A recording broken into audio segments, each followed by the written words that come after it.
keep your heart wide open, though the waves wanna push you around. You gotta keep your heart wide open till your faith brings you back to solid ground. I'm gonna keep my heart. I'm gonna keep wide open. I'm gonna keep my heart wide open.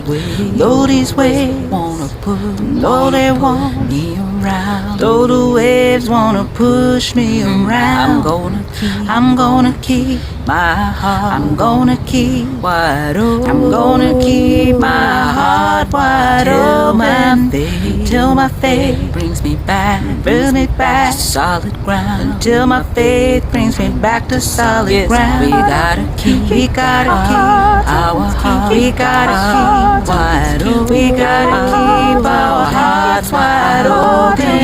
Although these waves wanna push us around, although these waves wanna push us around, we gotta keep our heart. We gotta keep wide open till our faith brings us back to solid ground. Till our faith brings us back to solid ground. Say hi. Hi.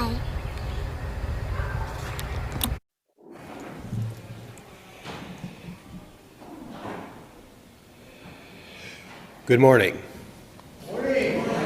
Welcome to the live, in-person, and live Zoom worship service of the Universalist Unitarian Church of Riverside. Our opening hymn this morning is number 188 from the gray hymnal, Come, Come, Whoever You Are. Feel free to rise and sing as the Spirit moves you. The lyrics will also be projected on the screen. Now please rise in body or spirit and join us in singing hymn 188, Come, Come, Whoever You Are.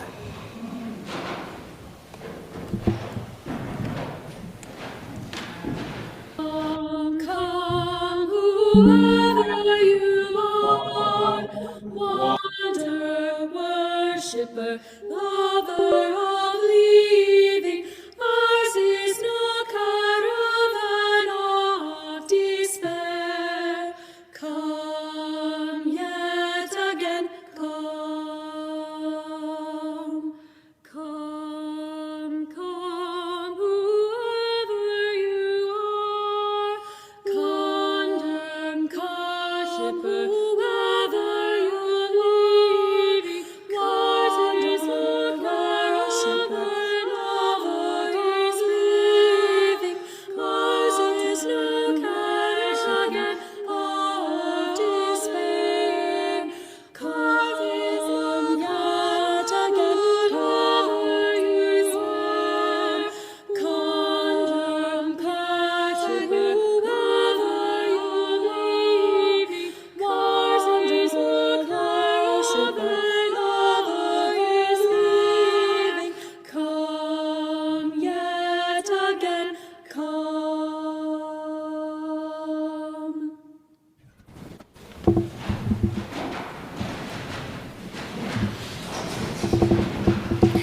Thank you for joining us here in person, and thank you for joining us remotely by Zoom, where we will continue live streaming and posting these services on our YouTube channel for our virtual attendees.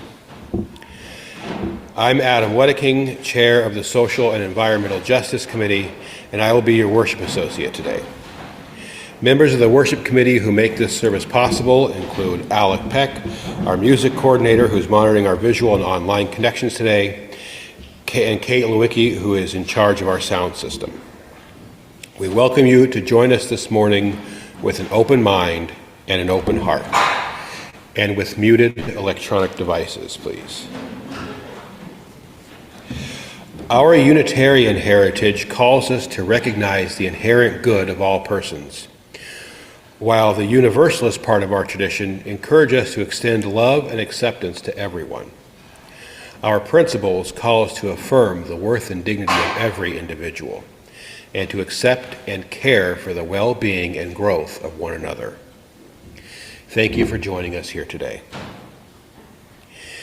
Before we move into the service, there are a few announcements we'd like to share. We will mention several websites, email addresses, and phone numbers. At the end of the service, we will leave up a slide with all this information, and it is available on our website. The monthly UUCR newsletter comes out the first of every other month by email and per request by postal mail. If you have something newsworthy that you'd like to contribute, that's interesting. Email uuchurchofriverside.calendar@gmail.com or call the church office at 951-686-6515. If you'd like to be added to our mailing list, please contact the church office. We are saddened to announce that longtime UUCR member and friend Pat Cowender passed away February 14th. A memorial service will be held here at UUCR next Sunday, March 15th at 12:30 p.m. Women's Federation, which usually meets on the second Saturday of the month, will not be having their meeting this month. The regular schedule will resume on the second Saturday in April.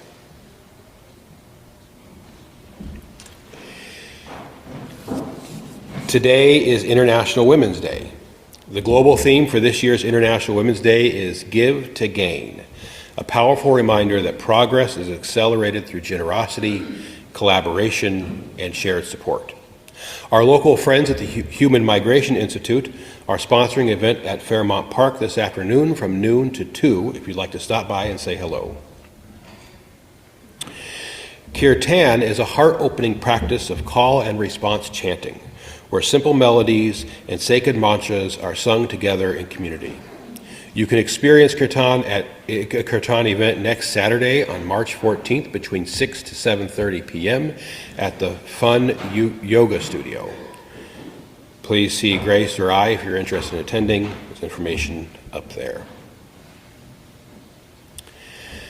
Join the community in standing up for immigrant rights. An Ice Out of Riverside protest and rally will be held Saturday, March 21st, 10 a.m. to noon, right next door in front of the Cheech. The keynote speaker will be Congressman Mark Tucano. How did a single word help fuel decades of anti-LGBTQ+ teaching? Find out at the screening of 1946, The Mistranslation That Shifted Culture, followed by a panel discussion hosted by the Civil Rights Institute, Friday, March 27th, 6:30 to 9:30, 3933 Michigan Avenue, Suite 103. For more information on both of these events, you can check out uuchurchriverside.org/justice. Come wave signs and raise your voice for democracy. A third No Kings rally will be held Saturday, March 28th, 11 a.m. to 1 p.m. at Market Street and University. Section 14 refers to a parcel of land in the heart of Palm Springs where a thriving Black and Latinx community lived for decades, until the city demolished their homes and displaced their families during the 50s and 60s. A 2024 settlement resolved decades-old claims related to those actions, with the city approving $5.9 million in direct financial compensation for verified survivors and descendants. But the money cannot fully restore what was lost: homes, community, and a history that has gone largely untold. The History of Section 14, Memory, Justice, and Community panel at the Civil Rights Institute brings together survivors and descendants to share their stories firsthand. Come listen, bear witness, and be part of the ongoing work of memory and justice right here in our region. For more information on any of these last four events, again, you can visit our social justice website, uuchurchriverside.org/justice. And now I would like to call up Tinka Friend with this week's announcement about the pledge drive.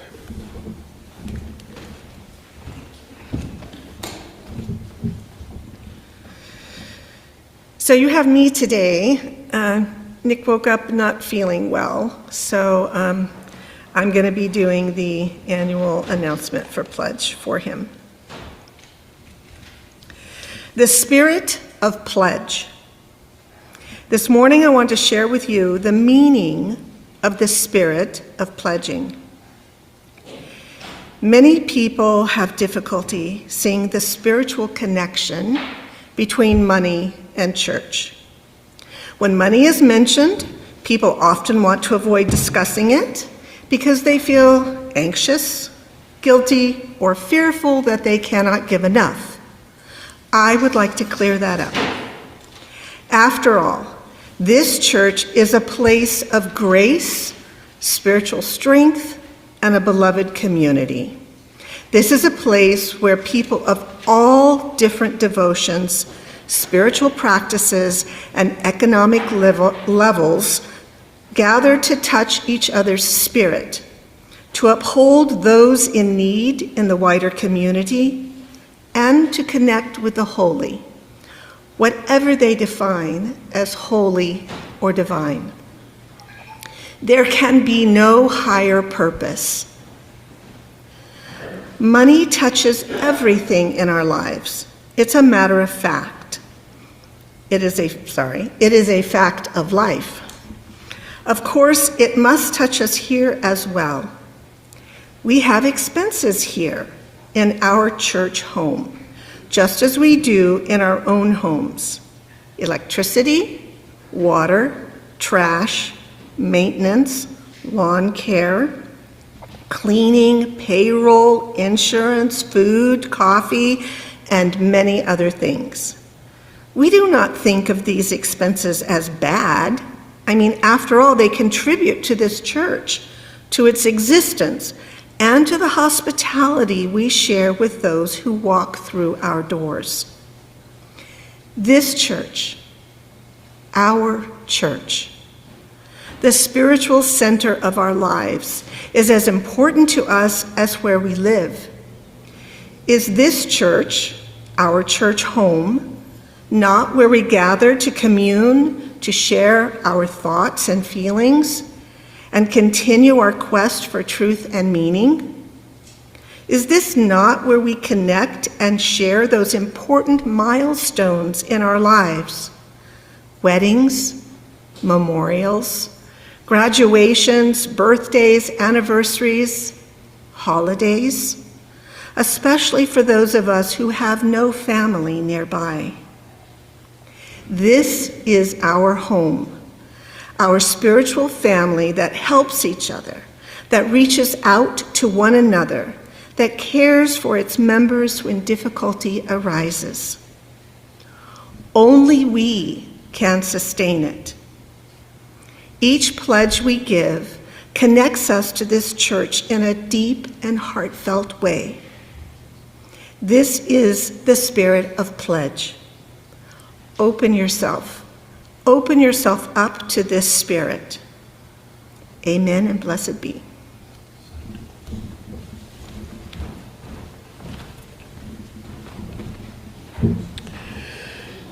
Our time together is brief, but it is filled with joy. In that spirit, I invite you to turn to those around you, greet them, welcome them, and share that joy.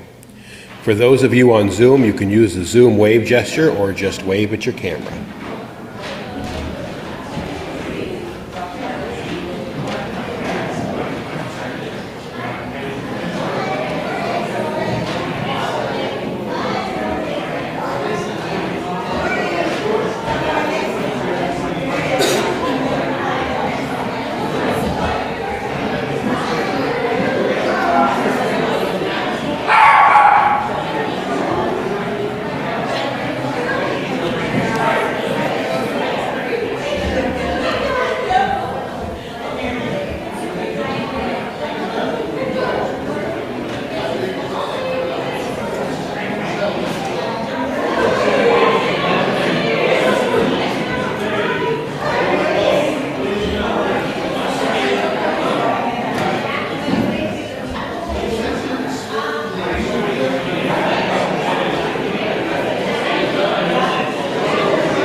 Welcome to all of our visitors today, and welcome back to our old friends.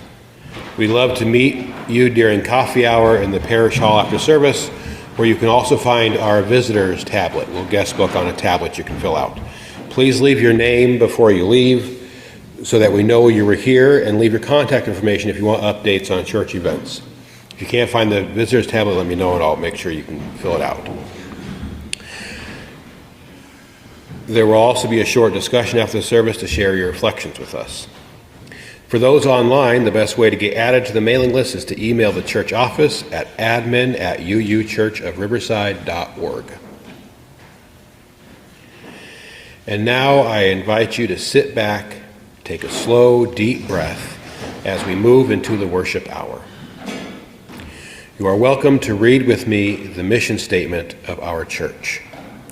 Our mission is to foster a diverse religious community that celebrates life, affirms the individual, encourages spiritual growth and open thought, and works to advance social justice and environmental sustainability. Elsa Hernandez is a representative from Inland Coalition for Immigrant Justice.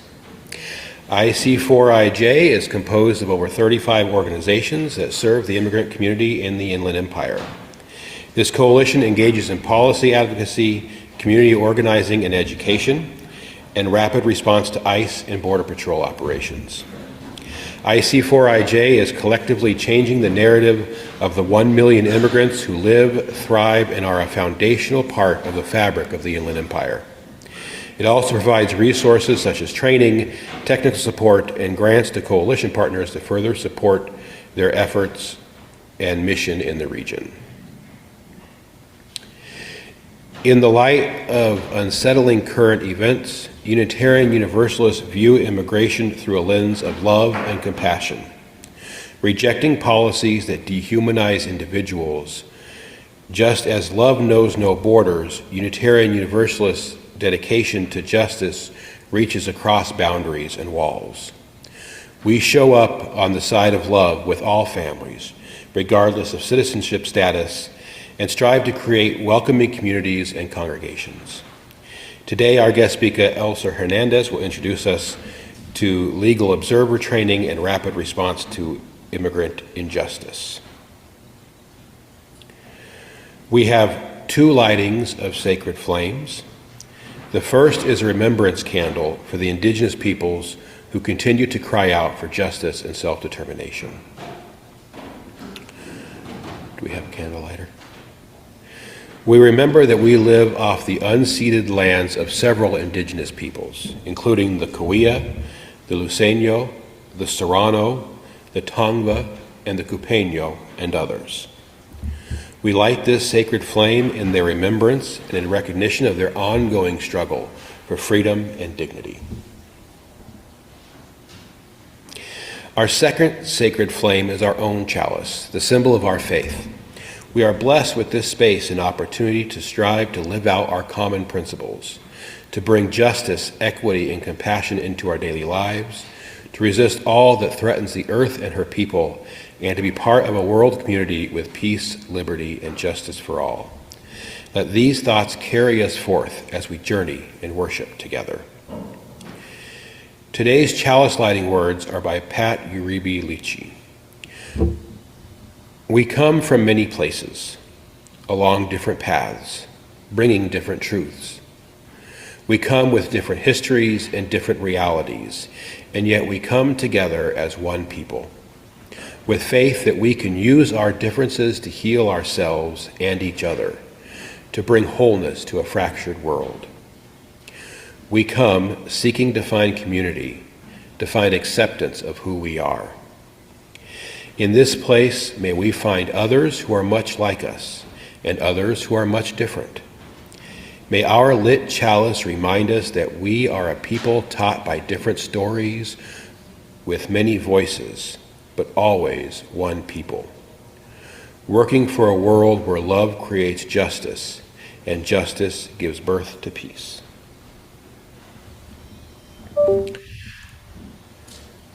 Our hymn now is number 1008 in the teal hymnal, When Our Heart is in a Holy Place.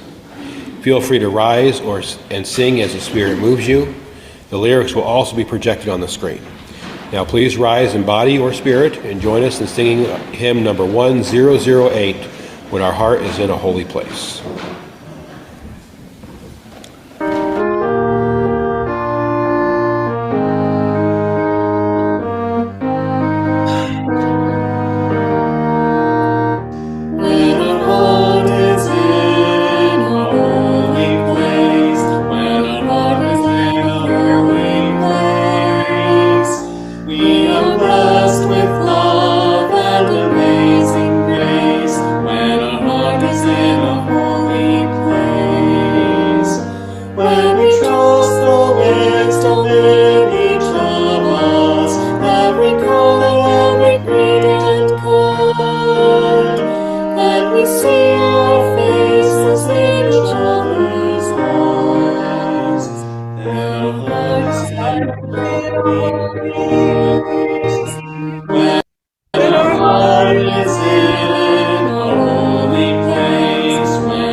This portion of our service is to support our beloved historical church.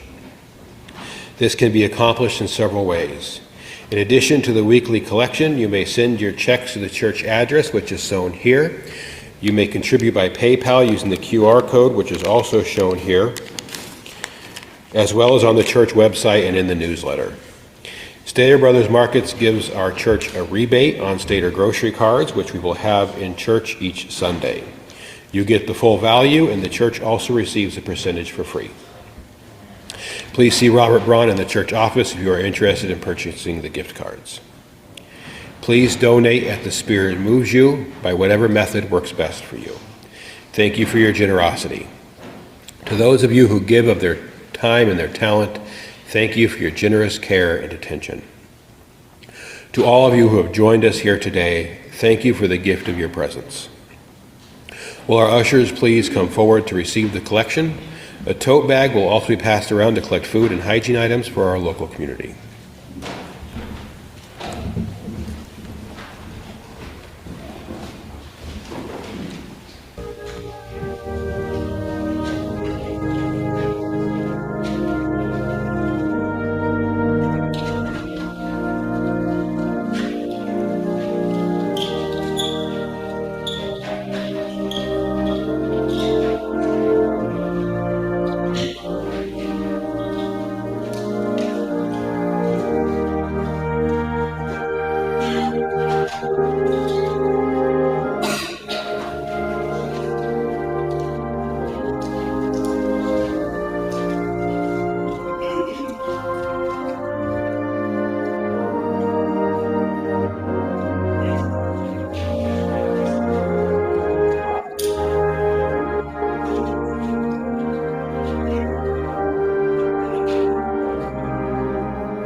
Our next hymn is number 1010, again from the Teal hymnal, We Give Thanks. Please feel free to rise or sing as the Spirit moves you. What happened there? The lyrics will also be projected on the screen. Now please rise in body and spirit and join us in singing number 1010, We Give Thanks. Come up there. Slowly.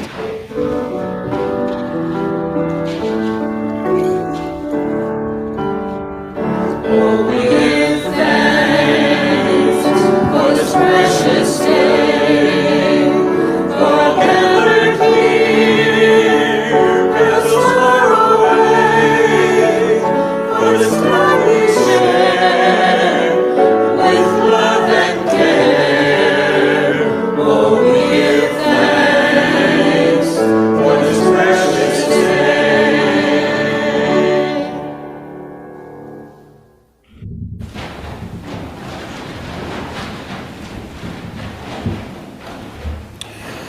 Our meditation today is a responsive reading by Jennifer Pratt Walter. You are invited to join in reading the bold italicized lines showed on the slide. There is not a place for everything.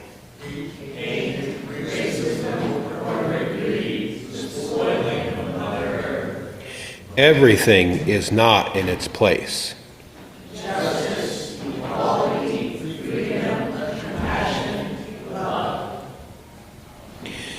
The place is within our collective hearts and minds.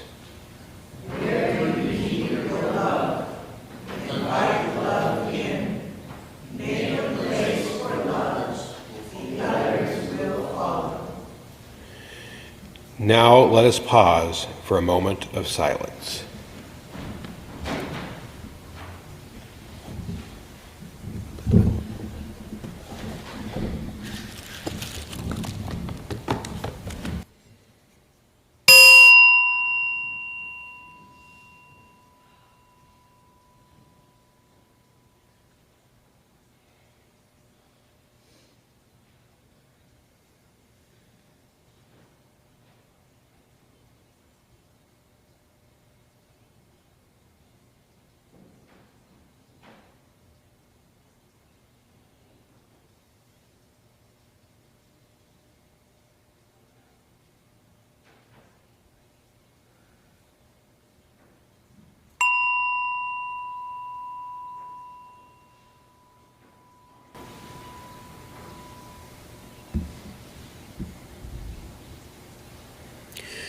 Now I would like to introduce Elsa Hernandez, speaking to us on standing up for immigrant justice.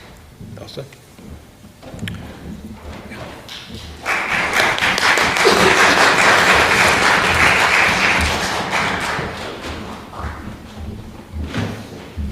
Good morning, everyone. My name is Elsa Hernandez. I'm blessed to be here with y'all today.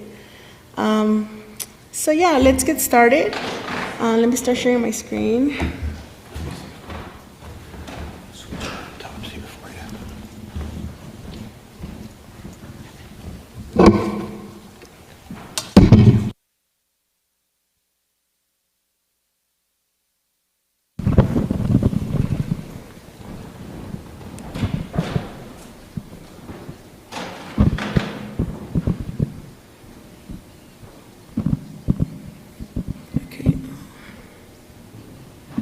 Sorry, I lost my screen here.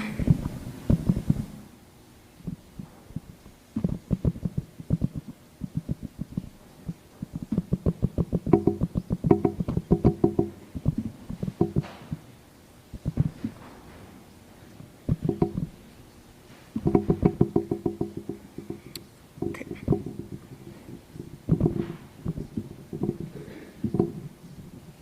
Okay, so my name is Elsa Hernandez, like I mentioned, and I work with the Inland Coalition for Immigrant Justice, and I just want to share a little bit about the work I do in the coalition and why I do it. I am the Rapid Response Coordinator. I coordinate a community hotline where community members call to report ICE, Border Patrol sightings, raids, and arrests and we provide resources and support families impacted by this immigration enforcement actions. Many people ask me why I do this work. Mainly it's because of my faith. The Bible teaches me to, whatever you do, do it with love. And I just want to share a few verses from the Bible that I can connect with what I do and the work I do. In the Bible, in Leviticus 19:18, it tells us to love your neighbor as yourself.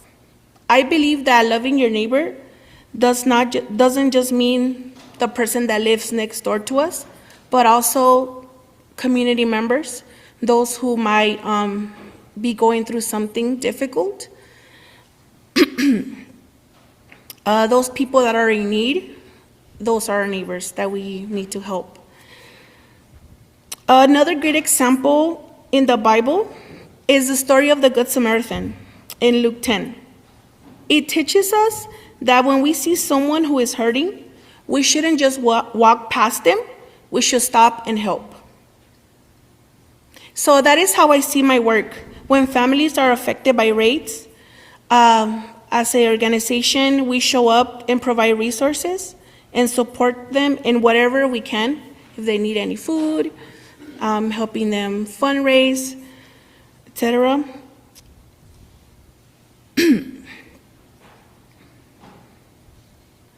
And lastly, I just want to close this part to start my presentation by saying, love your neighbor, help out. We're living in difficult times. The immigrant community is going through difficult times. And right now they need our support more than ever. So if we say we love God, a way to show that is by helping your neighbor, helping one another. So let's get started with the presentation. We have, like I mentioned before, we have a community hotline where we report ICE, Reporta la Migra.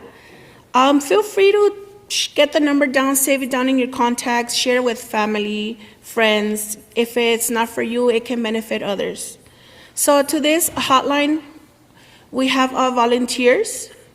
Whenever something is reported, volunteers go and check, verify this information, if it's false, if it's true. Community members can call or text the hotline. We have dispatchers on the line, operators answering the phone calls, guiding them through their rights, and getting information that we need in order for us to let the community know what's happening. So who we are, Adam had mentioned, we're the Inland Coalition for Immigrant Justice, known as ICIJ or IC4IJ. We are a coalition of over 35 organizations that serve the immigrant community in the Inland Empire through policy advocacy, community organizing, and education and rapid response to ICE Border Patrol operations. We are collectively changing the narrative of the 1 million immigrants who live, thrive, and are a fundamental part of the fabric in the IE. We are building organizational capacity through leadership development, cooperation support networks, and share regional strategies. Keep in mind that this presentation that we're giving is not legal advice. It's for educational purposes only. If anyone has a certain question about a case, please consult with an attorney or legal representatives. Let's remember that the rights outlined in this presentation is for everyone regardless of their status. Something to know is that if you decide to exercise your rights, it does not guarantee that you will not be detained. However, it has helped in many cases. If you witness immigration activity in your community, a loved one has been arrested, please call our hotline at 909-361-4588. I want to share a little bit of vehicles and in the agencies and agents about immigration enforcement so that you can know when to call the hotline. So here we have Customs and Border Protections. Customs and Border Protections, if we see on the screen, it's the white vehicle with the blue line, and their agents wear color blue. Customs and Border Protections are mostly at ports of entry, international airports, and borders. So they're basically just checking what comes in and out, making sure whatever's coming in is nothing bad. And then we have Border Patrol. Border Patrol is the white vehicle with the green line. They're similar vehicles. The color is what changes. But Border Patrol, the way these agents work is that Border Patrol claims to have authority within 100 miles of the border. Obviously, they overpass those 100 miles. That's why sometimes we even see them here in Riverside. They can take biometrics and like fingerprints. Something I wanted to mention too about Customs and Border Protection of the white and blue vehicle. If you've been at the airport, you know that they're in TSA. Next, I want to talk about U.S. Immigration and Customs Enforcement, known as ICE. They enforce immigration laws all over the U.S. Other branches include OPLA, HSI, ERO, and these agents rely on surveillance and data from USCIS and criminal databases. These agents are known to be on these unmarked vehicles. Mostly people are known to see them in Tahoes, Ford Explorers, dark tinted windows, polarized. They have lights in the grill or on the fenders. And but now something to know is that now we don't only just see those ICE agents in these vehicles, we're also seeing them now in regular civilian vehicles. So on our next slides, we're going to go over the other examples of vehicles that they use. The way these ICE agents dress, most of the time is just civilian clothing, just a vest that will say ICE, ERO, or HSI.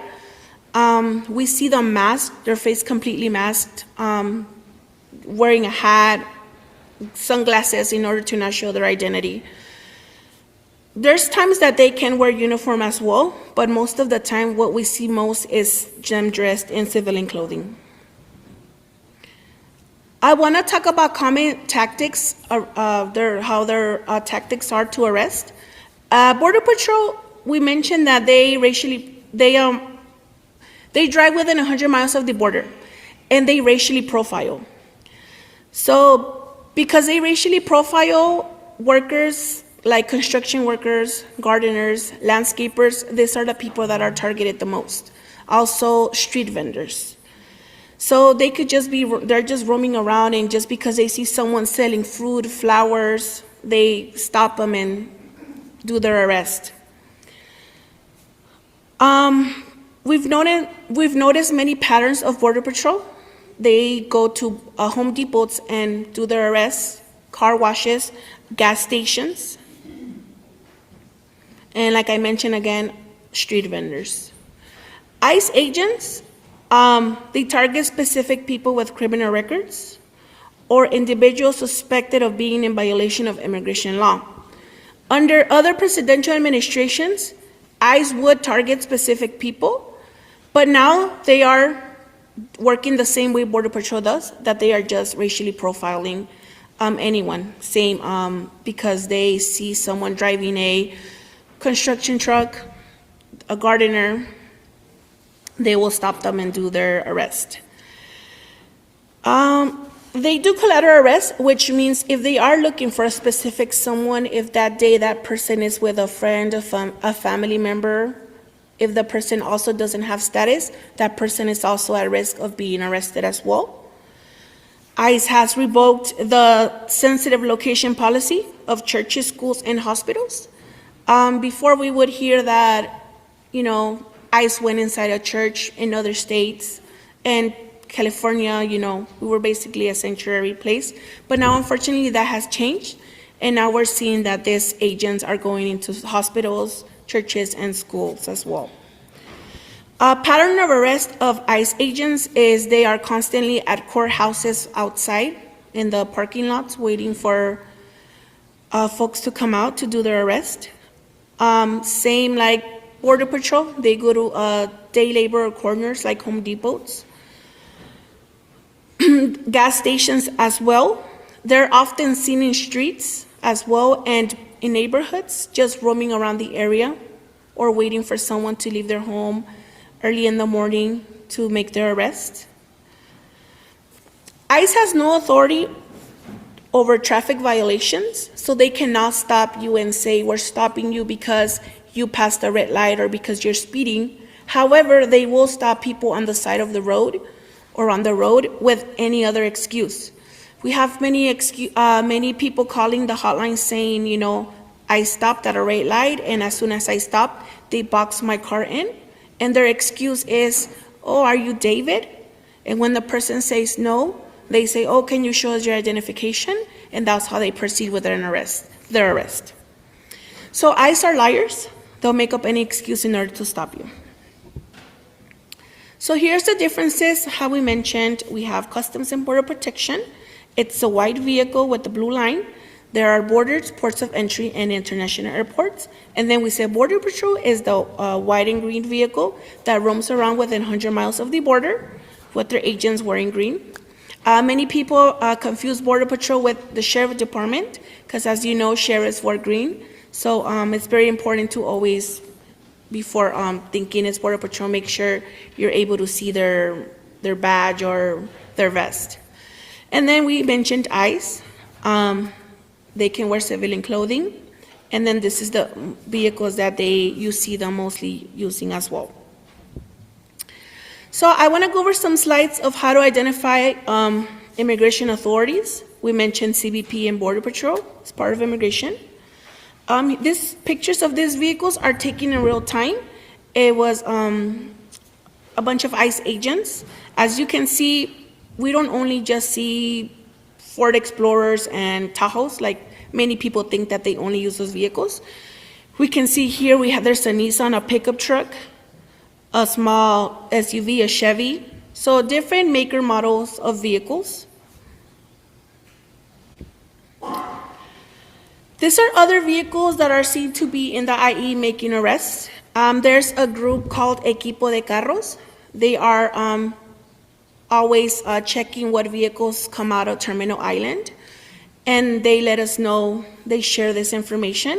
And those pictures that they send throughout the day, we see that they make arrests here in the IE. We've noticed that they've been in Coachella Valley as well recently. So just an example of the vehicles that ICE agents are using. So if we can see here, there's a Dodge Ram, a big pickup truck, a minivan. I hear people saying, who would think ICE would be in a family minivan? We would just expect them to be in a Tahoe or Ford Explorer. But no, this is just examples of vehicles, and there's way more vehicles too. So just giving y'all an example to what to look out for. We have mentioned that ICE agents are in tinted windows. They have tinted windows. But as you can see here also, some of these vehicles are not even tinted, and some vehicles even have license plates. These pictures are also taken in real time, just an example to see how these ICE agents looked. We mentioned that they are masked, they wear hats, they wear sunglasses in order to ensure their identity. You can see on their badge that says Police ICE. Many times you just see them with shorts and a sweater and just a vest that will say in the back, Police ICE or ERO. And then we have here Border Patrol in the middle. I know it's a little blurry, but I hope you're able to see it. If you can see, they're all wearing green. They're masked too as well. And something to know is that many folks would think, oh, Border Patrol only wears uniform. But no, sometimes you see Border Patrol doing their raids as well, in civilian vehicles as well, and just wearing civilian clothing and just a vest that will say U.S. Border Patrol. So note that Border Patrol doesn't just wear their uniform, they also wear civilian clothing as well. So I put up these pictures here again because the CBP vehicle, the Customs and Border Protection, it gets confused a lot with the Federal Protective Service vehicle. As you guys can see, they are very similar. They have the same logo from the same department. But the one that says police, they do not enforce immigration law, which means they cannot detain you. They're basically a security guard for federal buildings. So if there's a court nearby and you see this vehicle, it's because they're taking care of the building. They cannot arrest. As of now, we haven't been able to see that they're making arrests. However, we don't know if in the future, they're going to start using this vehicle to make arrests as well. As of now, it's just basically a security guard. And then the Border Patrol vehicle gets confused a lot with the U.S. Department of Agriculture because this vehicle is also green. We have many community members calling the hotline thinking, oh, there's immigration here at this river or at this certain park. This vehicle is basically a park ranger, same as security guard. You'll see them in lakes and rivers and parks. So this vehicle does not enforce immigration law as well, so they cannot detain for that reason. I want to share non-common immigration agencies that many people call in thinking it's ICE, but it's not ICE. It's not immigration enforcement. Probation, it's not part of immigration. The sheriff department also is not immigration. And then we have this police. This picture was actually taken here in Riverside of this police law enforcement. And then we have the sheriffs and police. I know that when they called for this picture on the bottom right, I remember the person calling said they were really scared because there was ICE and a lot of officers together. And when we sent someone out, it was police and sheriffs. They were basically training, recruiting new people. So I just wanted to share this with y'all. Remember, we have fundamental constitutional rights, and our rights are, you have the right to remain silent, you have the right to speak with an attorney before signing anything, you have the right to refuse any searches without a judicial warrant, you have the right to keep your door closed at home, refuse consent for immigration to enter your home, and remember, you have the right to document and video recording. And these rights are for everyone regardless of their status. Before when we would do these presentations, we would see that, people that don't have status, they'll be very interested in this, obviously. But now we have U.S. citizens as well, because they're saying, as I go to the street, I don't know what can happen to me. Something to know is that if you're ever, as a U.S. citizen, if you are stopped by immigration, you are not required to share your ID. Just by stating that you are a U.S. citizen, they have to leave you alone. However, it's going to depend on the agent that you get. Here I have a judicial warrant and an administrative warrant. Something to know is that if an ICE agent is going to come to your house, if they're going to come inside a church or anywhere, saying that, oh, we have to take this person, they're supposed to have a judicial warrant. The warrant that it's valid would have to be issued by a court and signed by a judge. The one that is issued by the court and signed by the judge, that's the one that is valid. We have to obviously check that the warrant is also valid and not expired. And then there's an administrative warrant that the ICE agents themselves have that they can basically do on their own. So that one's basically not valid. So if an ICE agent comes into someone's home and says, hey, open the door because we have a warrant, if they were to slide down under the door, don't open the door because it's a fake one. So we mentioned that as a U.S. citizen, you're not supposed to show your identification if you don't want. However, know that if you decide not to show it, it can put you at risk of being arrested as well. Recommended IDs would be your California Real ID, your work permit, your U.S. passport. And for folks that don't have documents, do not give, obviously, false documents. Do not give identifications from your country of origin, such as your Mexican consulate, your passport from Guatemala, Honduras, El Salvador. By giving that in, it's basically you're turning yourself in, making the deportation process so much easier. We mentioned that as a U.S. citizen, by stating that, I'm from here, they should leave you alone. We've had cases where folks say, an ICE agent came to me and I told them, I'm not going to show you my ID. I have the right because I'm a U.S. citizen. And they leave them alone.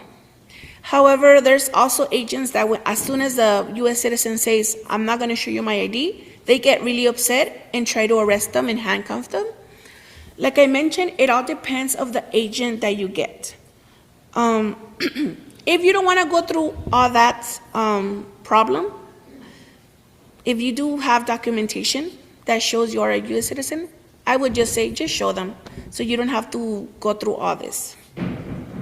But that's obviously up to y'all. Okay, so now we're gonna go over our emergency response network. This was created in 2008. This network was created in 2008 in the Inland Empire. This network is made up of organizations, legal representatives, and volunteers that quickly mobilize to support individuals facing detention or deportation by ICE or Border Patrol here in the Inland Empire. Resources that our network gave in 2016, we responded to an increase of ICE enforcement at homes by doing Know Your Rights. In the year 2019, the network mobilized to help families who were dropped off by Border Patrol in the city of San Bernardino. Over 500 individuals were helped by us by providing shelter, food, and reuniting them with their families. In the year 2020, the network responded to the needs of the community, and because of COVID-19, we gave the undocumented community $1 million and provided other resources as well. Many folks ask themselves, what is the hotline for? So the hotline, like I mentioned before, is for any concerned community member to call to report ICE, Border Patrol activity in their community. They even call to report law enforcement as well. Many times people are scared when they see several officers and they think, they're ICE, so they would call us about sheriffs and law enforcement. This is not a general hotline, however, we get calls of everything. Just this weekend, someone called our hotline saying that, hey, we have your dog. And we were like, what? They sent a picture to the hotline, and it was a dog that had their collar. It had our hotline number. And it says, stay safe and be loud. And it's so funny because that dog was in Home Depot in Pomona. And we thought it was so funny because we have patrollers in Home Depot patrolling Home Depot. We have legal observers in Home Depot patrolling the area. So we were like, what's happening? But it was, I don't know. We got in contact with folks from Pomona, and that was not their dog. But yeah. So anyone can call the hotline, and even to report a raid, even though if it's a rumor. We have gotten those kind of calls before as well. We mentioned that we have dispatchers on the line. Our line is for volunteers that help us are from 9 to 10. And, staff 24/7 basically. If we get a call for in the morning, we'll be there to answer. So the role of a dispatcher is answering phone calls, guiding community members through their rights, returning calls, sending responder alerts, and referring community members to resources that they might need. So many times affected families, don't have any groceries because the head of the household is the one that is detained. Many families have the husband, that detained him, and the mother stayed home and has a baby and doesn't have any money. We do diaper distribution every Wednesday at our office, so they can go in, or we can also take them diapers. So those are some resources that we offer. And we also offer representation as well. And in case, they're not able to take on that case, we refer them to other places. Types of calls that we get is that a loved one was picked up that day or maybe a few days ago. People calling to say someone visited their home but that no arrests were made. Family members calling to say, hey, I cannot find my dad or my brother, he got taken like a few days ago. People traveling, because we have this hotline, people think that we know where ICE is every time. So sometimes they just call and be like, hey, tomorrow I'm gonna go to Temecula. Do you know if they're gonna be at this address? And we're like, we don't. But if obviously we receive the report, we'll let them know, we're not sure if they're gonna be there, but yesterday, for example, we did notice that there was a lot of activity in this place, etc. People asking general questions. They call to know what the number is about. They ask, is this number real? People think we're ICE. So we have people calling and saying, hey, my name is this and that. My address is this. I want to report an illegal immigrant that he's my neighbor, and here's his address.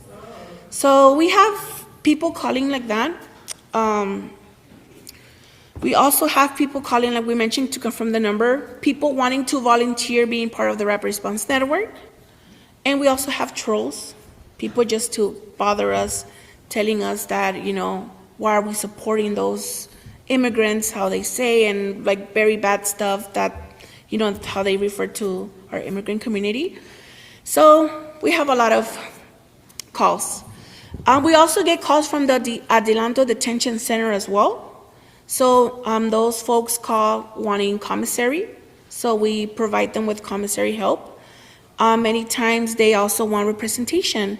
We get there, we do an intake through the phone, we're able to get their information. We put them on our spreadsheet, and then our legal team checks it out. If they're able to help, like I mentioned, they'll take on the case, go visit them. If not, we can refer them to other places as well.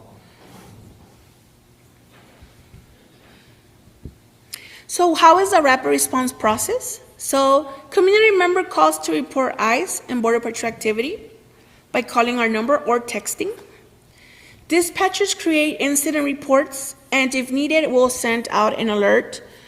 As a dispatcher, we gotta make sure we get as much details as we can. So if a person says, hey, there's ICE at Riverside, we have to ask them, like, do you know the streets, the cross streets, or the exact address? It's very important. That's mostly the main important part, having addresses. Because I've had lots of calls that when people say, hey, I'm calling because there's ICE in Riverside. Can you tell me where? He's like, I don't know. I just heard in Riverside. So, Riverside is big. So we don't know exactly where. It's also very important that, if you are out and you see something, a suspicious vehicle, if you're going to call the hotline and you're still there, please take a picture. This will help us a lot. It's going to help us obviously identify what agency is present. Many times we have callers saying, hey, I'm here outside a little store and I'm seeing Border Patrol. And we say, are you still there? Are you able to take a picture? Yeah, I'll take a picture. And once they send us the picture, it shows that it's Sheriff Department. So many times when we're not sure what agency is present or when something is confirmed, we send our volunteers, which are our legal observers. These legal observers are trained to document and gather information and do intakes whenever an arrest is made. So if you are interested, we could do a legal observer training another time. As dispatchers, we can stay on the phone with the caller, like I mentioned, providing advice and know your rights information.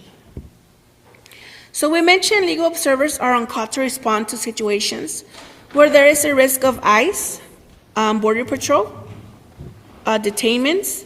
When a raid is reported, rapid responders quickly mobilize to show up at the scene, document the event, and take detailed notes. And they also provide support to families who may be affected by these actions by offering resources and know your rights information. So when to call the hotline? Please call the hotline if you observe any of the following. If you see any suspicious activity in your community, if you are in your house and you've seen a vehicle parked there a really suspicious vehicle parked there for a long time already, please call the hotline. If you've seen a vehicle pass more than once throughout the day, just basically checking the area, please call us and let us know what vehicle is it. Many times these ICE agents are just checking the area to see, when it's a good time to get back there and make an arrest. If you see an arrest in progress happening, please call our hotline and take pictures if possible. And you can also call to confirm any activity. So many times you hear that, ICE was present at this location, but you're not sure if it's true. Please call us and let us know, hey, is it true that ICE is here present? Because say you're on is the one telling you. you can let us know and say, is it true that ICE is present there? If we have the report, then we'll let you know, yes, it's true or it's false. Information we need from you when you call is, like I mentioned, the time that is happening, letting us know if it's happening at that moment. Many times folks call saying, hey, I saw ICE and they made an arrest and they took a family and I was there and I even took pictures. And when we say, what time did this happen? They say, oh, it happened 3 days ago. So if you are there and it's happening, please call the hotline immediately so we can send support. We need details. So if you're going to call saying that there's ICE agents, please give us details. How many agents are there? If their clothing that they're wearing, if they're wearing uniforms, or if they're wearing civilian clothing, if they have a vest. What's the wording on the vest? This helps us identify the agency. Type of vehicles that they have. In case they were to leave, we can let our legal observers know to be on standby for that vehicle if they see it somewhere else. And like I mentioned, if it's possible, video record or take a picture and send it to the hotline. If you don't have the exact location of the place, just by giving us cross streets, say that, it's by a church, let us know the name of the church. What if there's 2 churches? If it's at a gas station, what gas station? And as much details as possible, please. An important reminder to folks is that it's very important not to share false information, false reports, without first verifying it. So that's why I say that if you want to verify, call us before sharing it to the community, because most of the time, sometimes it's not real, and we just get the community scared. So it's very important not to share or report false information without first verifying. We mentioned many times we receive calls where there are no details or no additional information, and the report is only based on something someone saw or heard from another person. So before alerting others, please make sure you have first-hand information or proof, accurate details, help us respond appropriately and prevent unnecessary panic or confusion. And if you know of someone that has been detained, they can also call our hotline so we can help them locate them. Or you can also look for them at the icelocator.gov. So feel free to take a picture, save it on your phone. You can also call our hotline. Your consulate office can also help you locate them as well. We have referral contact lists. If someone needs any representation, we can also share that. And then there's this website as well for our list of pro bono legal services.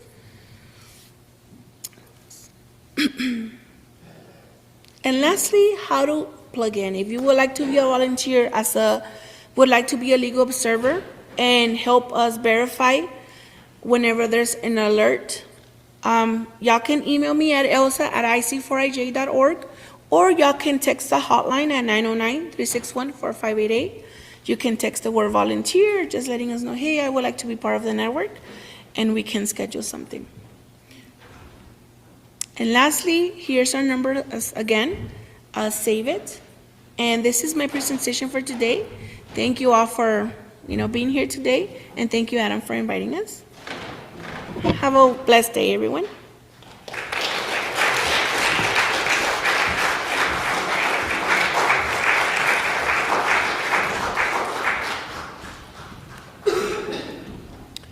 Thank you very much.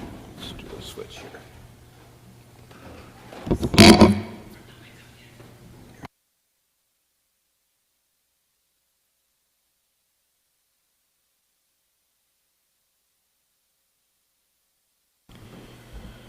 All right, thank you very much. Let's get this up here.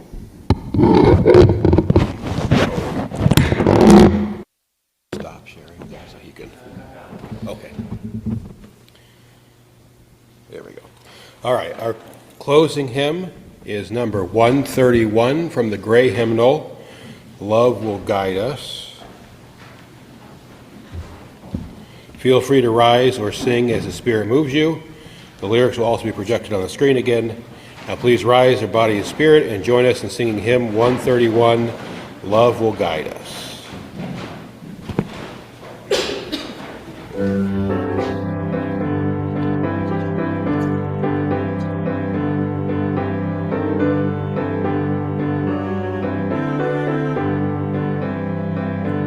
Love will guide us, peace has tried us, hope inside us will lead the way.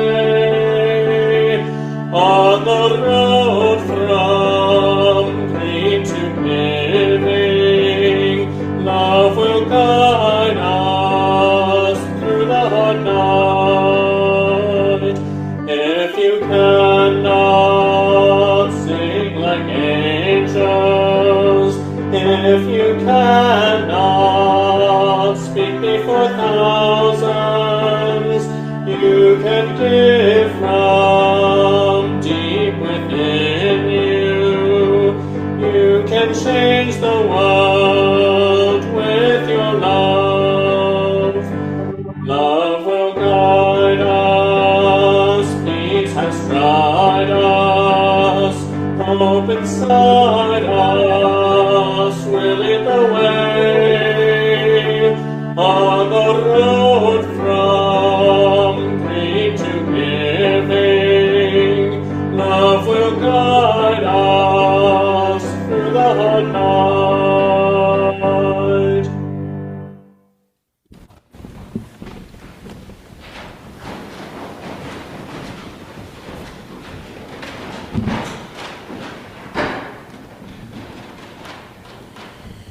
Within this beloved community and in our work for collective liberation, may we continue to weave the web of trust and care to keep our bodies safe. But more than that, may our bodies be the site of healing, joy, and freedom. May we refuse to let our spirits be depleted and hardened by the forces of hate. Instead, may we open ourselves to be nourished and transformed by the movement for justice, knowing that our collective story is not what we are fighting against, but what we are fighting for. For ours is the work of creation. Ours is the work of inviting people into an irresistible movement, rooted in our belief that a new world is possible. And the center of our work is love and joy and the spirit of abundance. These are the things we are fighting for, and these are the things we are fighting with. May we know deep in our bones that this is the call of our faith. Namaste, Amen, blessed be, and Satu. Thank you, Elsa, for sharing your valuable time and insight with us this morning. It is sincerely appreciated, and we look forward to seeing you again.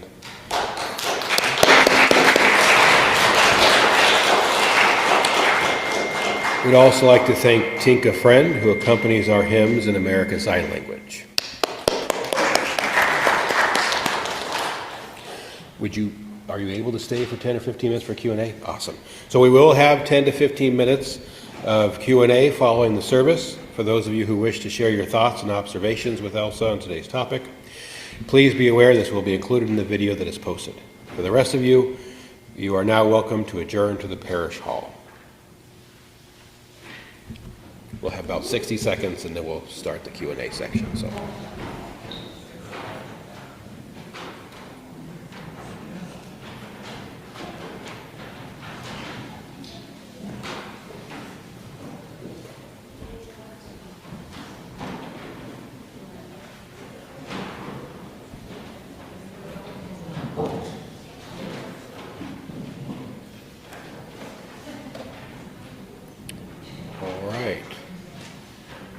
We will now go ahead and have our Q&A. Elsa, if you'd like to come up.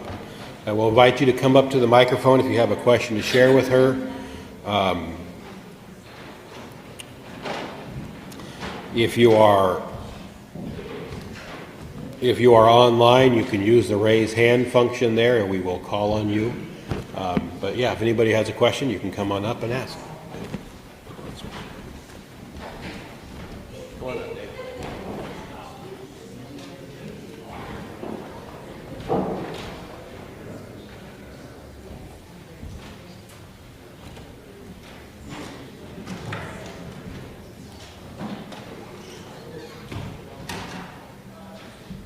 Hi, my name is David Van Voris, RN.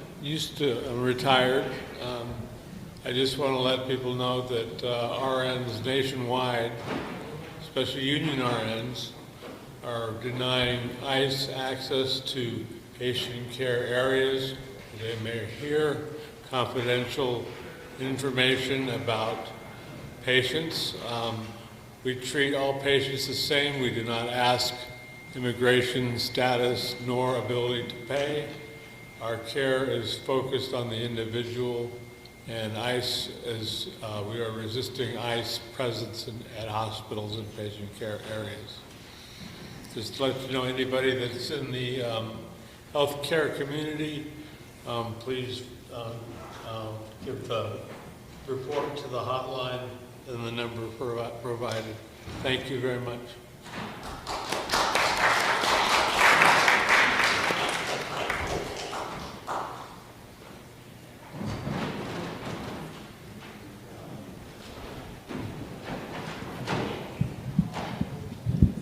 Hi, I'm Tika.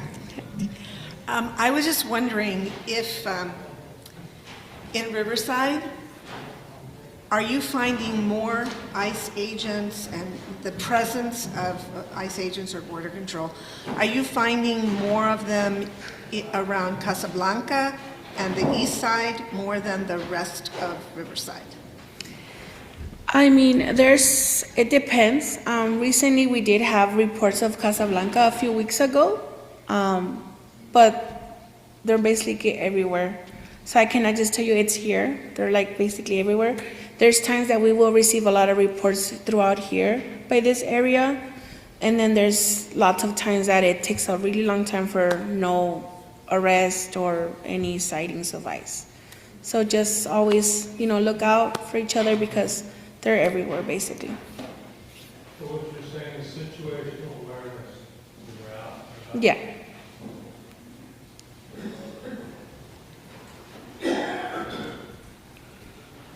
Thank you for coming today. I'm Jay Nuali. Do you have a version of this in Spanish on your website? Because right now when I speak to my neighbors, I may be able to tell them, don't be silent, or you have the right to remain silent. But then the second part, the police officers, if you have the right to an attorney, they're not going to say that. Yeah. And it doesn't matter. You're not going to get an attorney if they don't decide you don't have documents. So do you have a version where I can speak to them with clarity? Yes, we do this training. We have a Know Your Rights training specifically, which gives more information as well. We do have it in Spanish. So if you're ever interested, you can request the training. And I have red cards with me, so you can share that with your neighbor.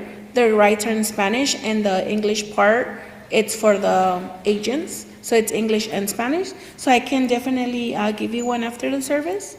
And whoever would like one, I can share, so you can share with your neighbors.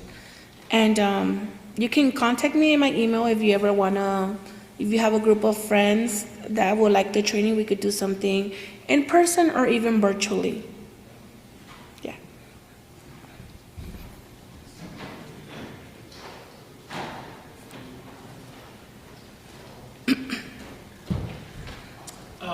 Good morning, all. My name is Philip.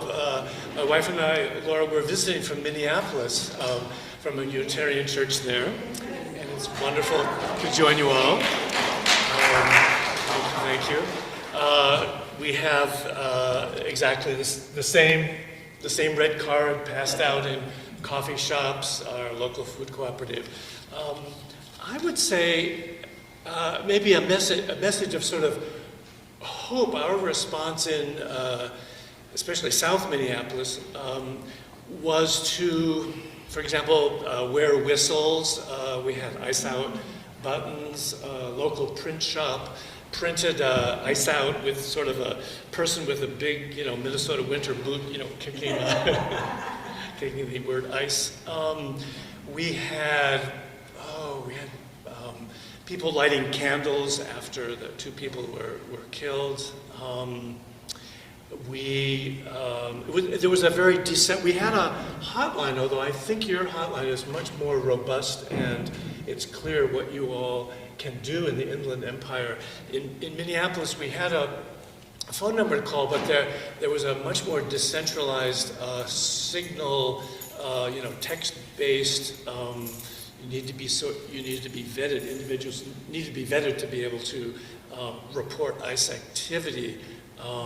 So there was that decentralization, but certainly the emphasis of, for example, I would walk down to, in the mornings, a couple times a week, a bus would be dropping off Latino students walking up to a high school, and so I would follow at a respectful distance just to sort of give that support for kids who might get stopped.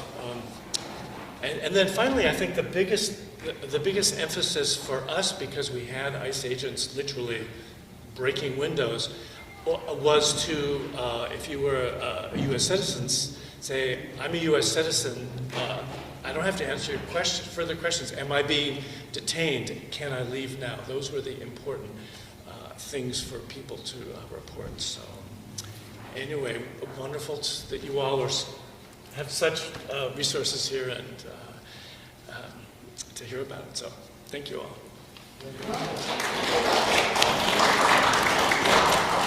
I would like to add something from what he said, that them ICE agents breaking windows.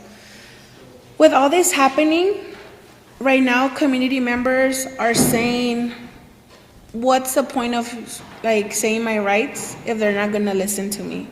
So we already have people saying I don't want to hear about the rights because they're not going to listen. So what's the point of me learning them? It's still very important to please share this with the community. Even though this is happening, it's very important to still exercise your rights. If agents come to your car and tell you to come out, don't put your window all the way down. You could leave it up if it's possible. Do not open your door. Tell them I have the right to remain silent. And even though they break your window and you get arrested, when you see a judge, you can let them know, they violated my rights, I exercised them, and this will help you on the case. So it's still very important to keep exercising their rights. I want to say really quick, just because the last speaker mentioned whistles, as you leave, there is a little basket of these little whistles you can grab and put on your keychain, along with a little booklet that talks about what to do when you see ICE, how to use your whistle. So get one of those before you leave.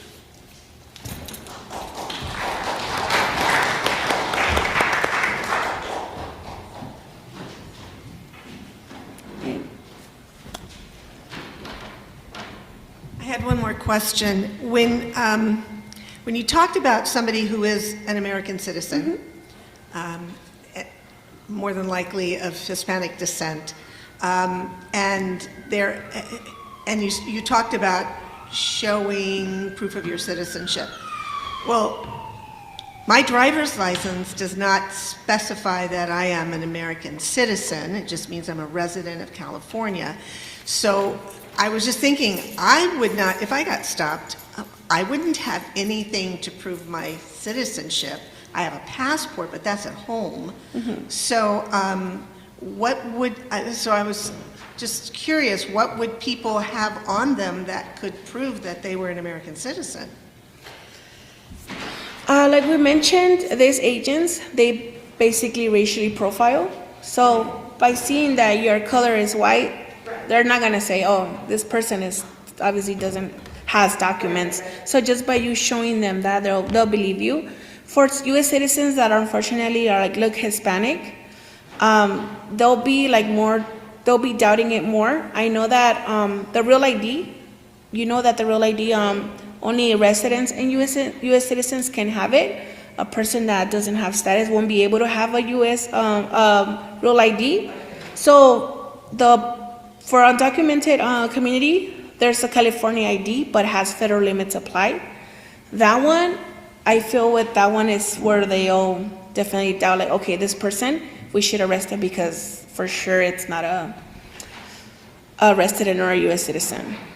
I know that we had a case like that already where someone was stopped and he said, oh, I'm gonna show them my California Real ID because it says California. They'll probably think I'm from here.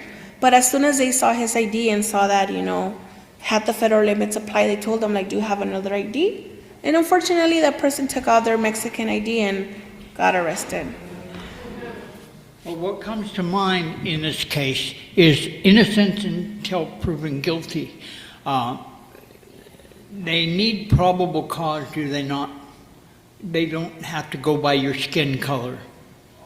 They need to follow the precedent of the law. Yeah, so now for them, a probable cause would be your language, the way you look. So that would be their cause of stopping you. Like, oh, I stopped him because, I heard him speak Spanish and I thought he didn't have any documents or something. Well, what happened to the letter of the law? There was a recent Supreme Court ruling where they changed the interpretation. You've got a gun. It's the Kavanaugh stuff. Supreme Court. Any other questions? I have a question about borderline pornography.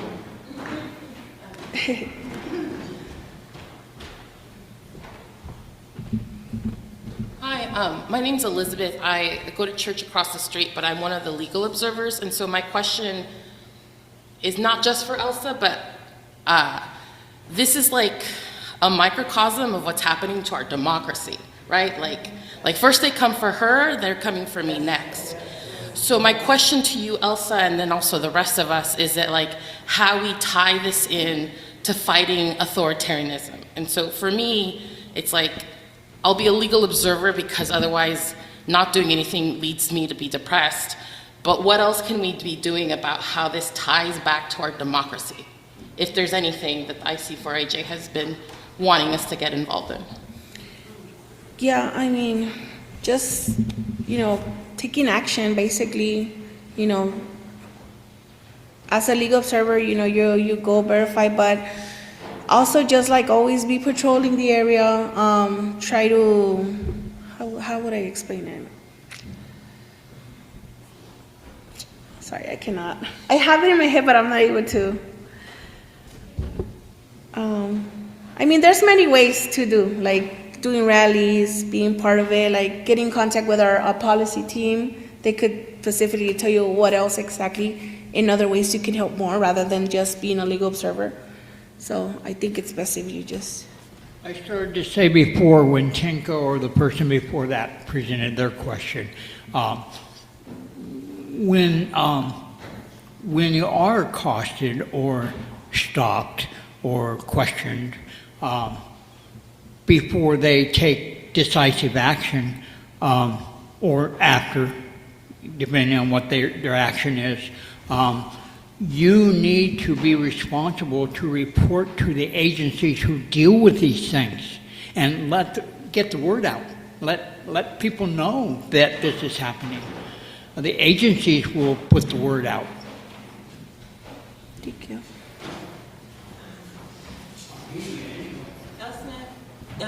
He was correct. You all are centralized. Does anyone tell you about rallies and events? Because when I go out, there's already a rally by some different organization, and I would like to be involved.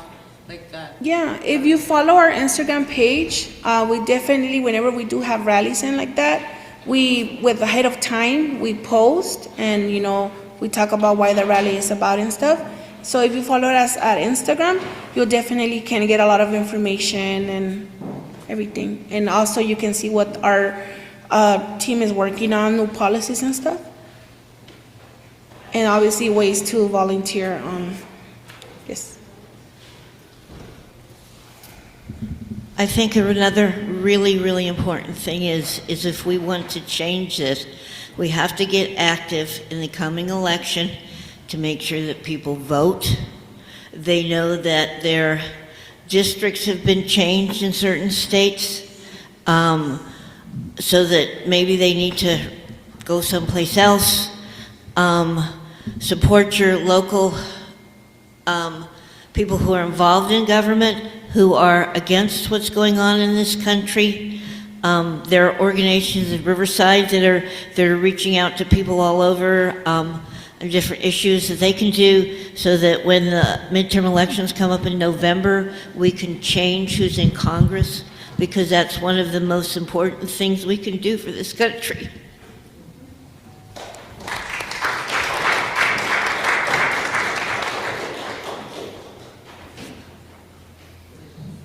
Any other questions?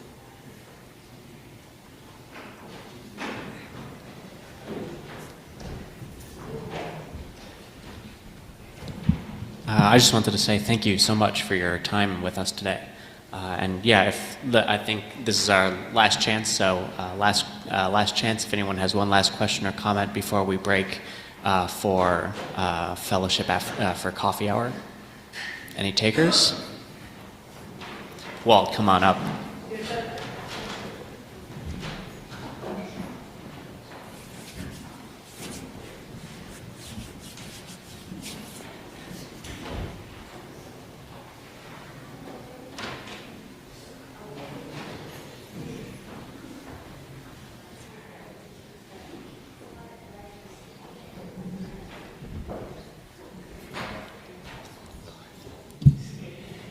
I just wanted to say I enjoyed this talk very much, wrote down the information, and being a white person of privilege, not looking Hispanic, if I do see ICE around, I will call the hotline, I will be a participant.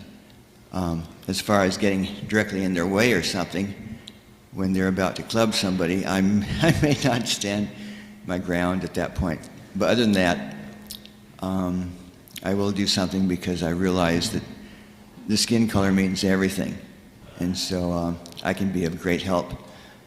Having said that, I have something else to bring up, which I hope you'll bear with me.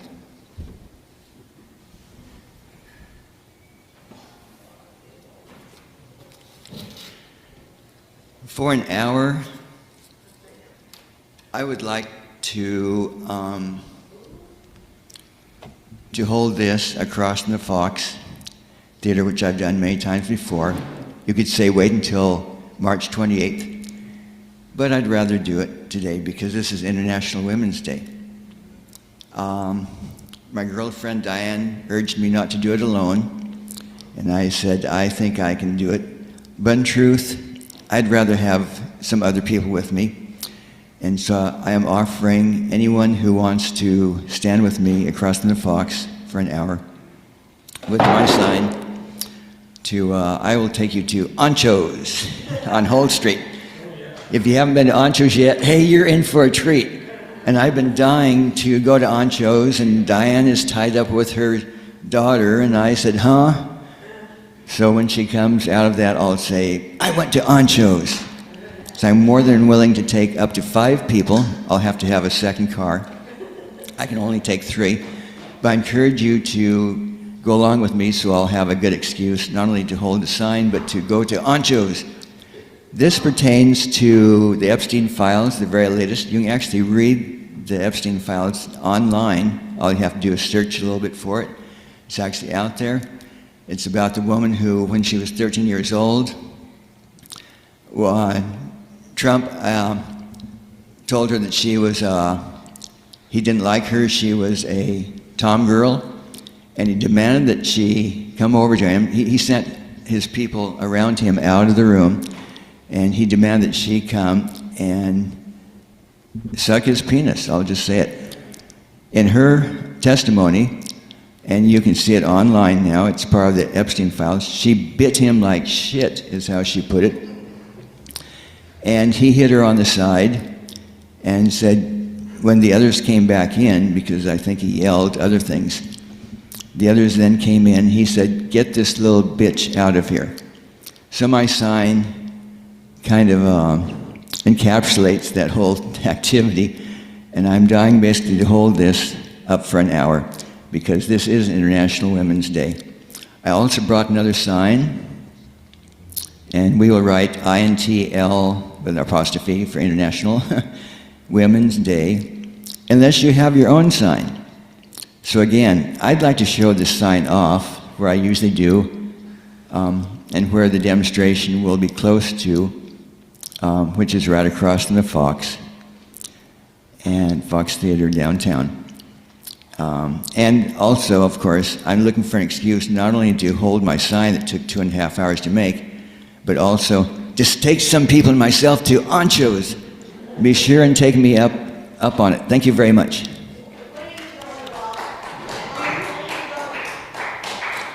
We'll do it very soon after we leave here. At whoever wants to go with me, I'm open to the time, whenever you want to arrange. I am getting hungry, but I can hold back. I can hold back for a little while.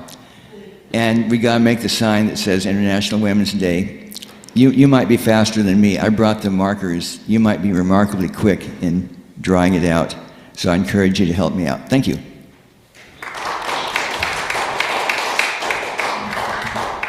Let's give one last thanks to our speaker and then go have some coffee.